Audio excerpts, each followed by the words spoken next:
This is just going to be a quick and dirty episode of my giant TV.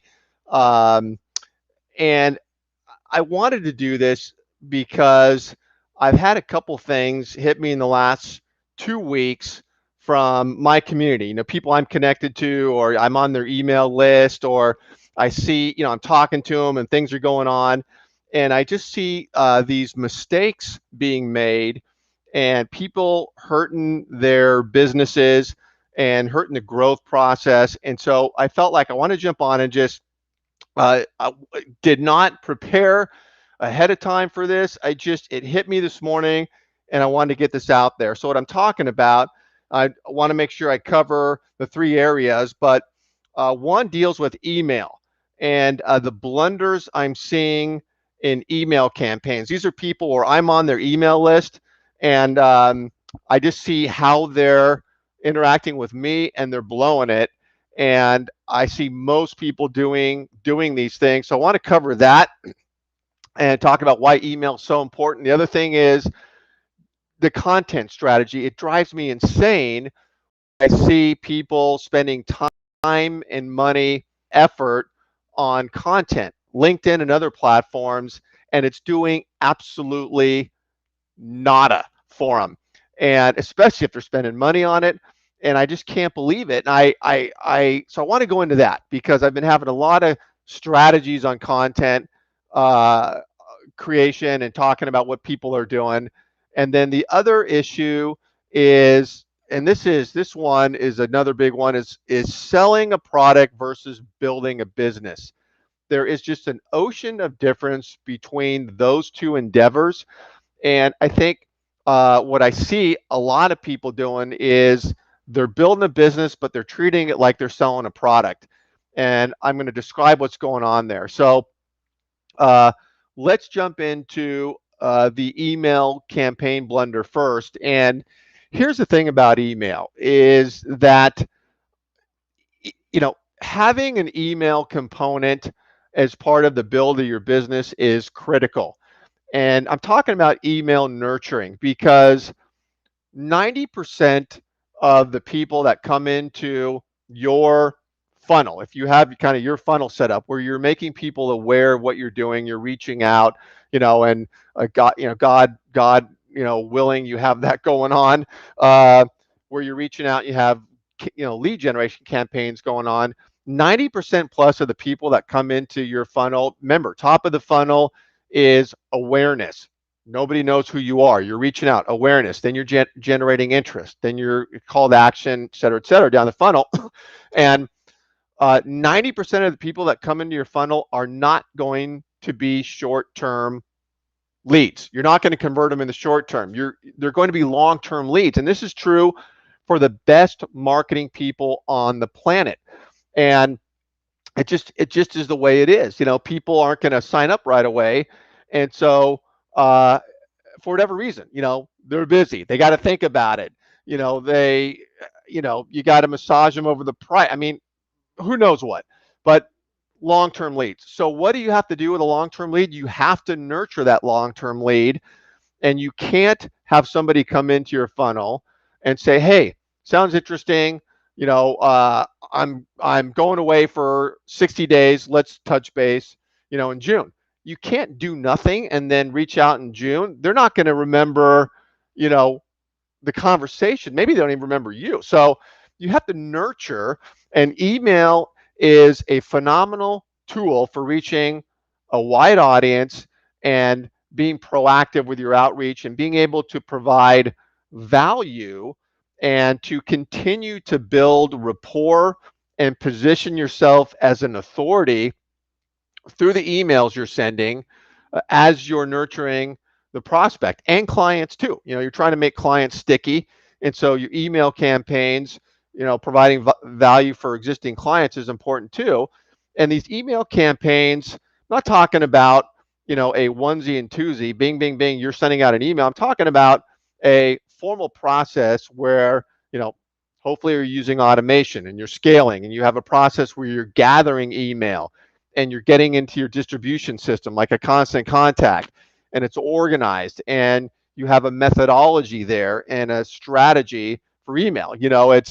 Uh, it's not the end of the world to create these email campaigns, but it is important. You got to do it right. So I'm talking about that, not just sending out an email through Outlook or something. And um, and the idea is, before I get to the blunder, what I'm seeing, the idea with these email campaigns is to to teach and educate and value, provide value, because you've got to get people to know, like, and trust you. I'm sure you've heard that, know, like, and trust, uh, before they're going to make a decision to do anything with you, because you're eventually going to ask people to do something, get on a phone call, buy your product or your service, attend an event. You're asking, but you've got to really bring them into your world so they know you, nurture them, and that you're doing all the things to ingratiate yourself and truly providing solutions and putting yourself in their shoes. This is what email is all about. What goes in to the actual construction of the email, subject lines, making sure the subject lines are important, so that people even open up your email. And then once they open it up, you get into the content and the how the content looks, and well, I'm going to stop there because I want to get into the blender here.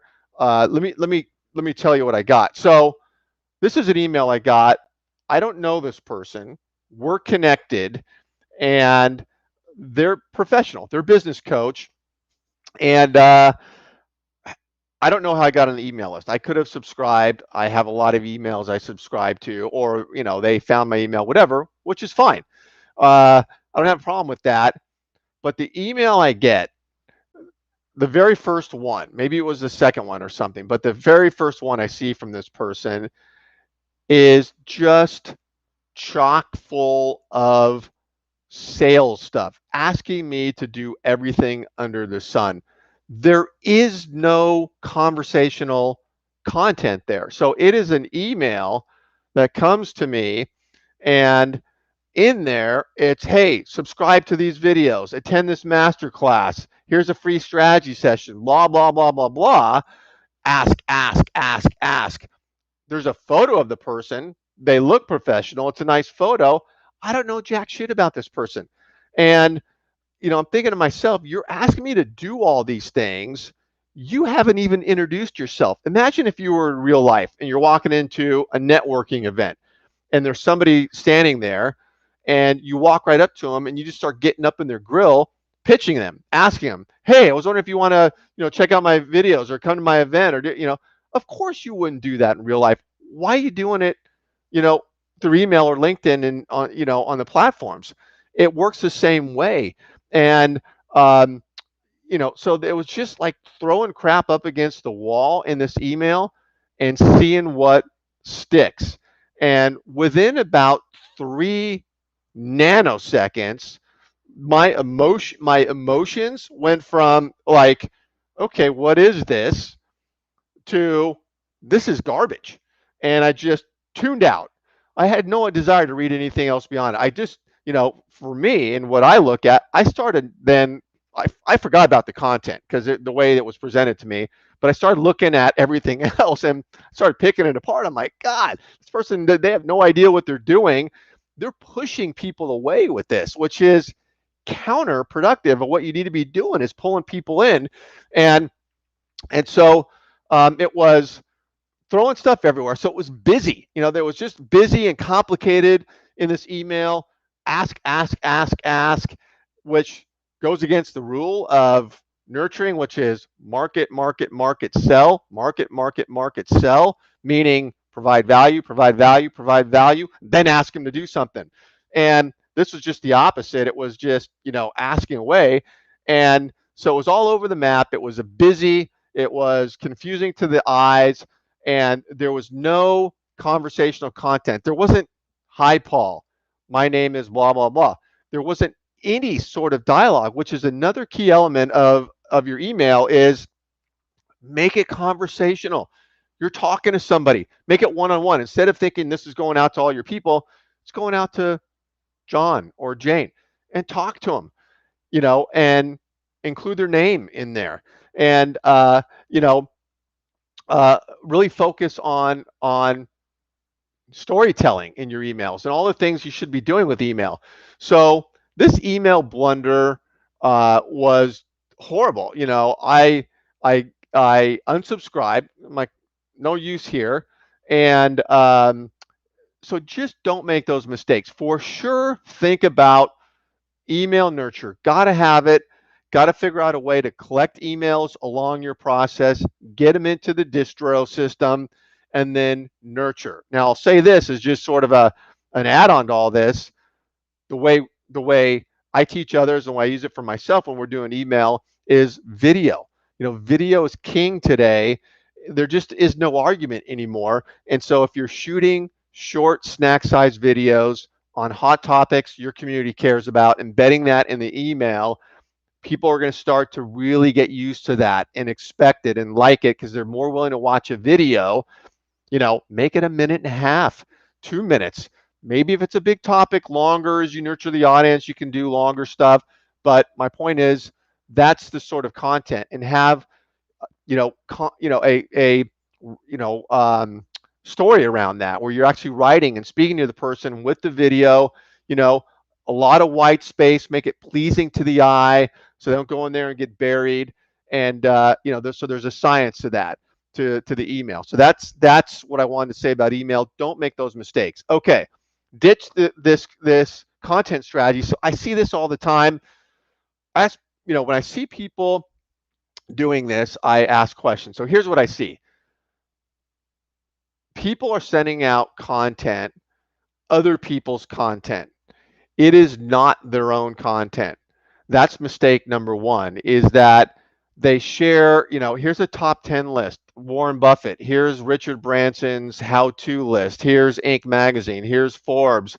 If I see another Forbes article on LinkedIn, my God, it's good stuff, but geez, it's just everywhere. And so people just share other people's content, and it does nothing to build you up as the authority or build your personal brand. Why do I give a crap about Richard Branson if I'm trying to decide whether I like you and want to work with you? I don't. And I'm not saying the content isn't good, but to me, it's the lazy way out. The lazy way to do content is to just start sharing shit, throwing shit out there, other people's content, and it does nothing for you. As a matter of fact, it hurts you because it's what everybody that's sharing content, and most people don't have a content strategy. Just a very small amount of people actually have a content strategy, and those that do, 99% are doing it wrong. They're doing this, sharing. Go through your news feed, look at it, go read this article, and even prestigious business coaches I see that are up there. They're experts and they're dynamic people doing stuff, and they're coaching others. They're like sharing other people's content. Don't you want to be looked at as the expert and the authority? Of course you do. And so you got to stop doing that. You got to create your own content. I'm not talking about spending 5 hours a day to create your own content. If you're efficient, you know what you're doing, you can make it, you can really make it a seamless part of your week in content creation. There's all sorts of tools and strategies for doing this today. And for instance, you could shoot a video, which is my personal favorite, and I think everybody should be doing, and repurpose the video into multiple pieces of content, and build that into your process. And there's your content, and it's your content. And so stop sharing other people's content. And I see people paying for this. And the question I ask is, first of all, it's lazy and it makes people feel warm and fuzzy, meaning they say, oh yeah, I have a content strategy. I have a content strategy. Really? Well, what is it? Oh, I'm sharing this. What's the purpose of your content strategy? Oh, I want blah, blah, blah. I want people to see me as this, or I want to really get my person out there. I said, okay, it's not happening because it's not your content. And the other mistake people make is nobody's seeing it. Nobody's seeing it. Go through your newsfeed on LinkedIn, look at the content, vast majority of it, no views, one view. You know, it just isn't happening for people, and um, and so there are ways to make sure that people actually see your content, the right people, the people that you want to work with. There are ways to do it through a lot of different ways. You know, through recording the video, repurposing it. You know, using LinkedIn events, tagging people, nurturing them through Sales Navigator, your hot prospect list, and making sure they see the video. You know, email nurture. You're shooting video, recording it. You know, that's content on LinkedIn. It also is being sent to them via email. You know, on and on and on. There's just ways to do it, but uh, I say people, okay, you know, why are you paying somebody, or why are you spending the time and effort to send out content? I know it makes you feel good. I know you can say you have a content strategy, but nobody's seeing it and it's doing nothing for your brand. And so you really want to ditch that content strategy. You know, it just doesn't make sense. Why have content if no one's seeing it and it's not your own? I don't get it. So this is the content strategy, and um, yeah, I'm thinking if I'm missing anything I want to say there, but you get the gist of it on the content. So now, selling a product versus building a business. This is a big deal because um, it's very different when you're um, growing a business. To me, you know, that is, you have a, let's say you're a business coach and you're trying to get new clients, and they're going to be paying you, and it's an ongoing payment, you know, and you have that business. Or, you know, or it's, you know, you're a tax professional or a wealth manager, whatever it is, where someone's going to be, you know, paying you a meaningful amount of money, potentially ongoing. Uh, that's what I say. Okay, now you're growing a business, and it's not like just throwing stuff against the wall. It's not massive, you know, outreach trying to close everybody in a New York minute. It's growing a business where you're building in identifiable, repeatable processes. You're nurturing. You have consistency built into your business, and you're really putting in the time and effort to bring on a new client in a very impactful way, and you're spending the time to do it right.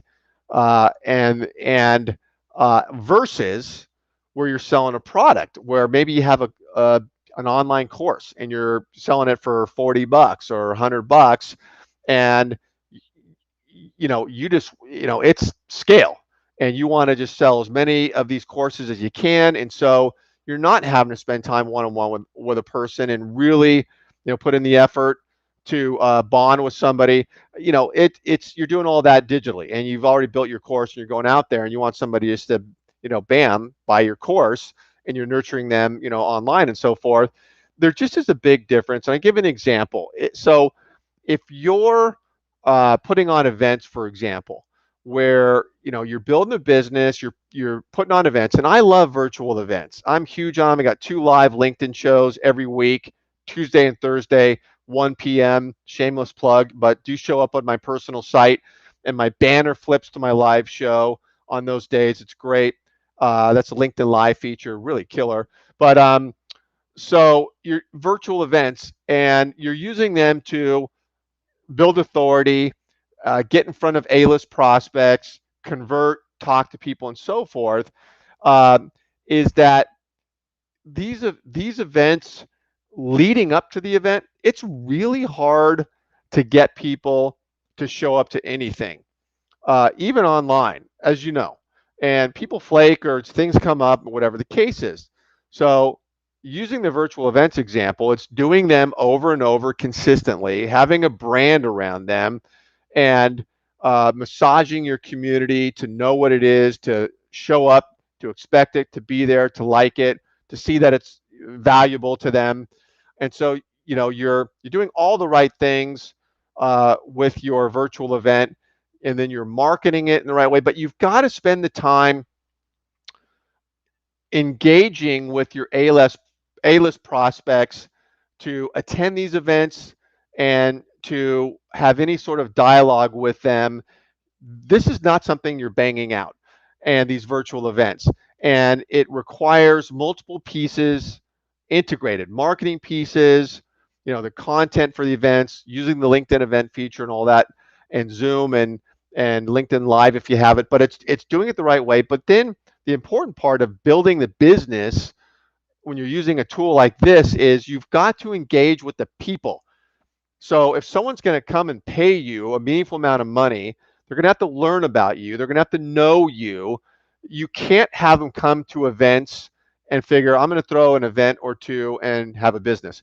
You have to really look at this in a long-term way and put in the time and the effort. And for instance, you know, are you engaging with these prospects that you want to come to your virtual event? Are you engaging with them on Sales Navigator? Have you put in the time to reach out to them, to get to know them, and to comment on what they're posting on LinkedIn, to really show effort, massage them over time as you're inviting them to your virtual event where you're going to talk about value for them and try to convert to a phone call, whatever. And so there's the work it takes, with them. Are you, tagging them in a strategic way on content you're putting out there?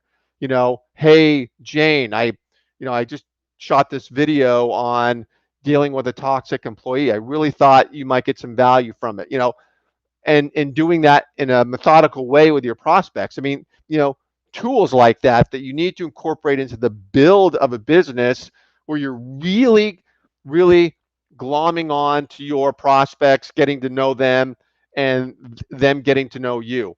And so there's more of a formality when you're interacting with individuals in building a business.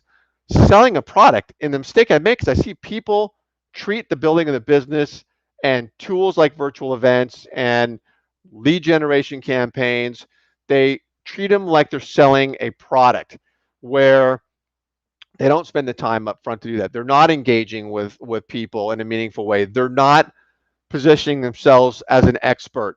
They're just selling a product. Here's this product. I want to jam it out there. Sign up. And the results aren't there. And there's going to be failure there if you misalign those two things, selling a product versus building a business.